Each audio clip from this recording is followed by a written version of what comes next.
Осетинский Тесла из Джумары и местный Кулибин. Все это простой изобретатель из высокогорного села Ахшар Варзиев. Человек, который прославился далеко за пределами нашей республики не только своей добротой, но и созданием небольших гидроэлектростанций. Каждый человек на земле что-то должен оставить за собой, какой-то труд хороший. Для родного края, конечно, надо работать, делать что-то, творить. И я не считаю, что вот только для Джумары, вот для этого. Родной край – это мой Кавказ. По Кавказу я всем готов помочь. Я и в Карачаево-Черкесии помог сделать им вот такой же агрегат мощностью 12 киловатт, значит. В Чечне, Дагестане помог. Вот я считаю своим долгом помогать людям в строительстве вот таких агрегатов. Потому что пройдет время опять, пройдет какие-то века, и кто-то, может, запись останется, может, где-то агрегат еще будет работать, кто-то будет поддерживать. И будут удивляться, в то время вот таким обладать технологией, ну, может, кому-то будет интересно. В школе Ахшару нравились точные науки, а именно химия и физика. Но на сооружение ГЭС еще в младших классах его вдохновил рассказ из учебника. Маленький мальчик делал, электростанцию, ну, что-то типа того, что-то у него крутилось, в общем.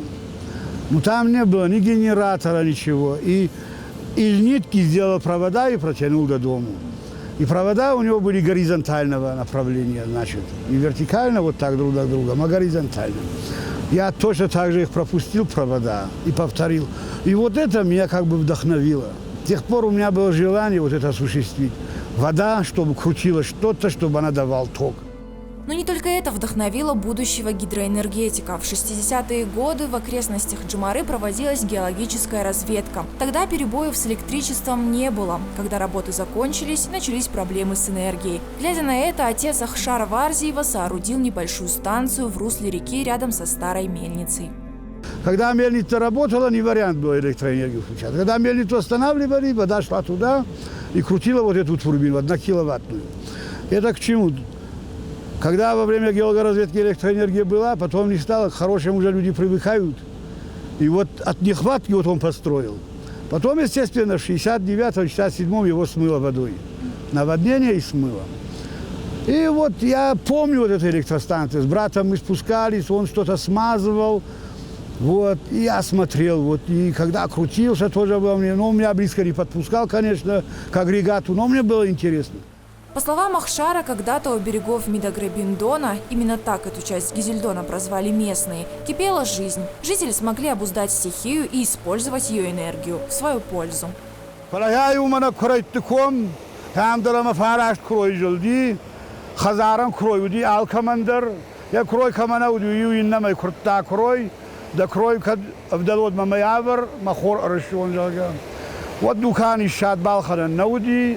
Я волдар кштой махортой мана я гадакши шад ршат тахеумей. С той поры утекло много воды. Времена здешних мельниц давно канули в лету. А мальчик Ахшар, который наблюдал за потоком воды, вырос, уехал из родного села, завел семью, но вскоре вынужден был вернуться, чтобы приглядывать за уже пожилыми родителями. В то время как раз и возникла идея создания небольшой гидроэлектростанции. Я хотел на том же месте сделать. И отец настоял в этом месте. Там, говорит, воду трудно собирать и направлять в русло мельницы. Здесь, говорит, проще. И там, говорит, вода замерзает, здесь не замерзает. То есть от какого-то ветра здесь он защищен и зимой не замерзает. Сначала Ахшар вырыл отводящий канал и провел желоб. Затем соорудил уже части электростанции. Кстати, почти все детали ГЭС сделаны из металлолома. К примеру, турбина – бывший шахтный вентилятор. Я его лопатки срезал воздушные, наварил просто лопатки водяные. Трубу распустил 90-ю и наварил. И получалось гидродвигатель. Ахшар признается, что гидросооружение получилось не сразу. Что-то приходилось пробовать эмпирическим путем. Другие знания будущий Тесла получал от знакомых и черпал из книг. И, наконец, в 2002 году лампочки в доме Варзиевых загорелись от механической силы воды. Ну вот сейчас в данное время настройка 15 киловаттный. Я могу еще регулятором поднять, еще могу воду дать, еще могу обороты поменять. За счет того, что у меня там вместо редуктора стоит коробка от автомобиля. То есть ставлю другую передачу и меняю обороты, и могу повесить еще. Объем воды, который поступает к турбине, можно контролировать с помощью шибера, своеобразного люка. В зависимости от того, как мне надо электроэнергия, допустим, больше, я открываю, шибер больше. Вот она регулируется, вот поднимается, вот опускается. То есть это очень удобная штука. То, что вот такая шибер имеет, это хорошо.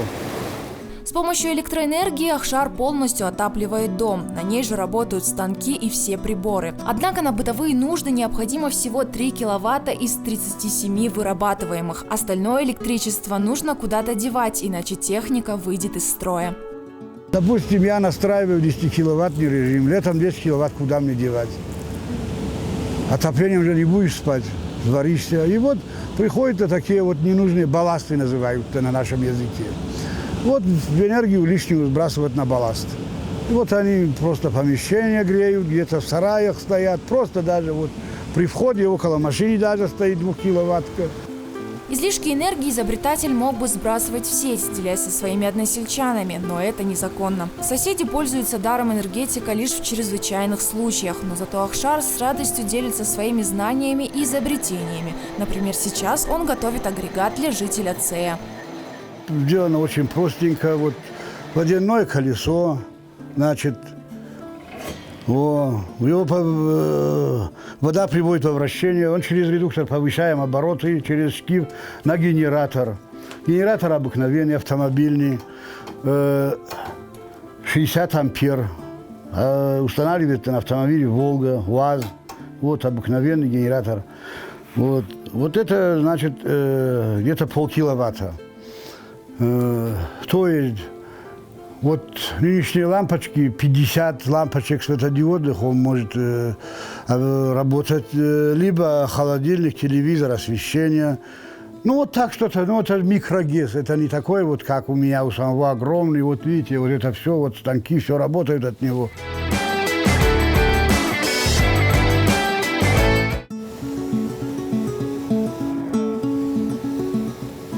Зимой ГЭС нужен особый уход, но в холодное время года техосмотр усложняет лед, покрывающий турбину.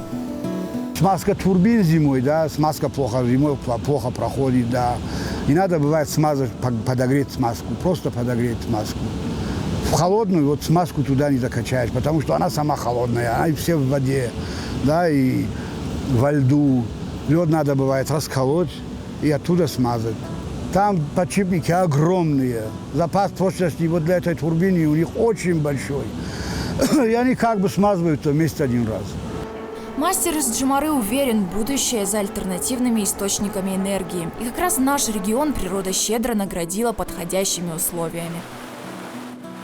В горах Кавказа, в Европе, вот в Альпах, везде, вот где там очень много рек, которые могут выдавать очень много электроэнергии. Я в глазом не моргнул, если у меня были деньги, я построил вот такие микрогидроэлектростанции на реках и засинхронизироваться с сетью, потому что электроэнергия сегодня нужна, завтра и послезавтра, и она всегда есть. И нет такого человека, чтобы отрезал свои провода и сказал, мне электроэнергии не надо. Но турбины у рек не единственное изобретение Ахшара. В свободное время он экспериментирует с ветрогенераторами. Его мощность тоже столько же, сколько вот от воды, где-то полкиловатта. Они очень хрупкие, он при больших ветрах может сломаться, но они также быстро делаются. Это канализационная труба, обыкновенная канализационная труба.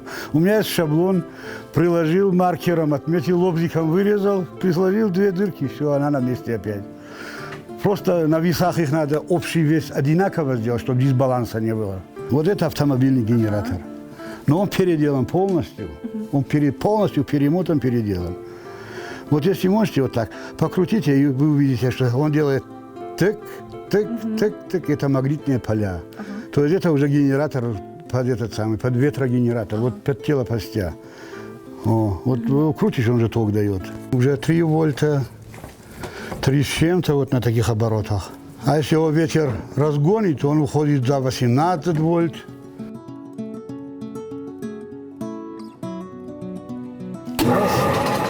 А старую каменную мельницу, доставшуюся от предков, мастер электрифицировал. Ее жернова и сейчас молят муку для варзиевых. Такие приборы нынче редкость. Еще реже можно услышать название деталей в обиходе осетинского языка. Ахшан кад нефаржан кад жават дур ргаск цил. Кахс мана айк уту хорк уту мак уту лиштак бедайдар ма безуна уйдем мана валлак уту. Айта биннак уже шаттун. Шат кадам кад уже биннак уту. Мана адон вартой кадай. Мана шей нагишт фа кадай удон таходишт фал гаратта. Из простого железа они как-то выбивали из старого топора там туда-сюда и умели делать. Ничего не скажешь.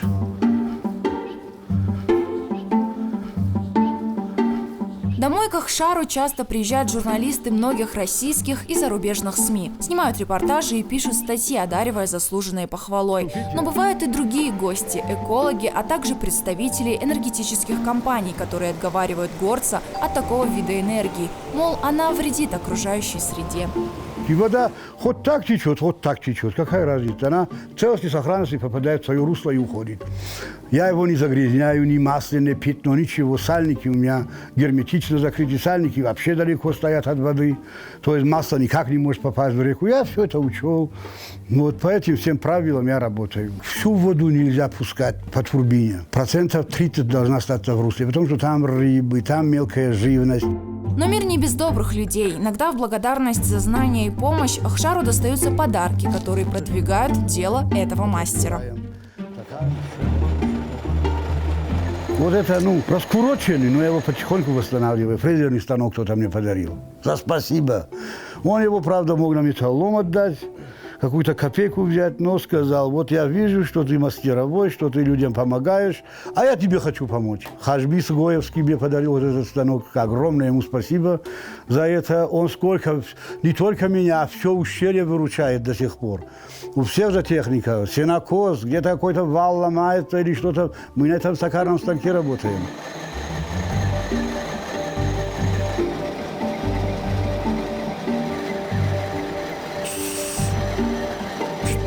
По профессии Ахшар дорожник. Когда-то были попытки создать камнеобрабатывающее предприятие, но дело оказалось неприбыльным. Теперь о нем свидетельствуют покрывшиеся ржавчиной станки неподалеку от ГЭС.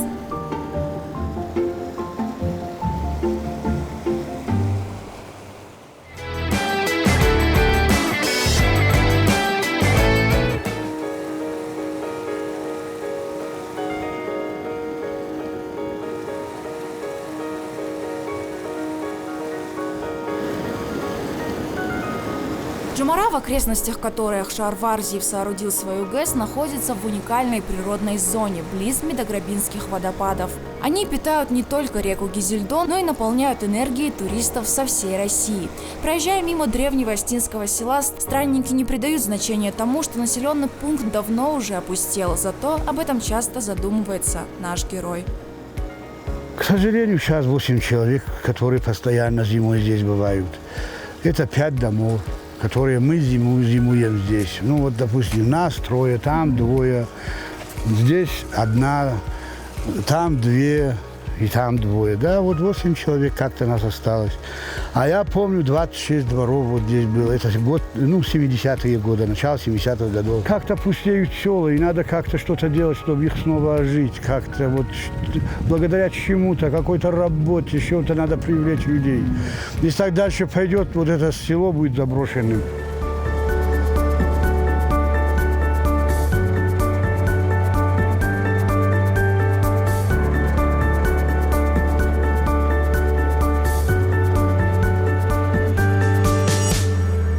Этого мастера все время заняты работой. И несмотря на трудности, для Ахшара самым ценным всегда будут благодарности людей и изобретения, ставшие делом всей его жизни. У меня как бы это хобби, да, как удовольствие вот я получаю. Вот. Дело не в деньгах, ни в чем. Просто вот я людям делаю добро. Это мне нравится. Вот. И вот такие штуки, когда зарабатывают, уже мы воду дали, работает, электроэнергия получилась. Вот это моя плата, вот это я люблю, вот это я наблюдать. Вот она закрутилась, дала электроэнергию, все, мне больше ничего не надо.